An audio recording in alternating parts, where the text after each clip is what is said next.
नमस्कार जय जगन्नाथ।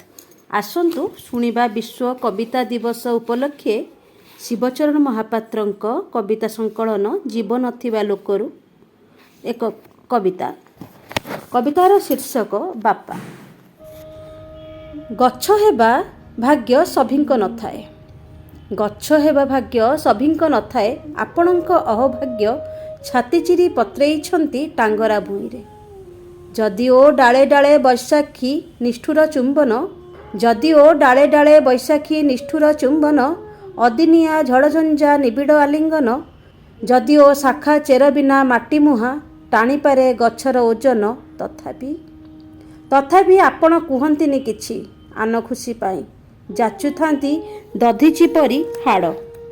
माटी चिपुड़ी गुंजुथांती पत्र मुखे दाना, साजंती आशीर्वाद अभयप्रद बाना।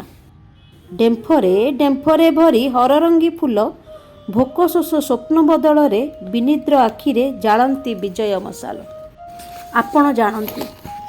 आपण जानती फुटिला फूलकु दिने तोली नेब माली।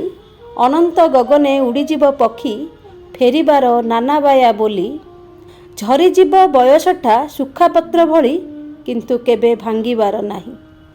पक्षी फेरू कि न फेरू, पक्षी फेरू कि न फेरू, गीत सरू कि न सरू, गछ मरु कि न मरु। आपण जानती दिन शेषे ही सबु पक्षी गछ पालटंती। आपण जानती दिन शेषे ही सबु पक्षी गछ पालटंती। जय जगन्नाथ। धन्यवाद।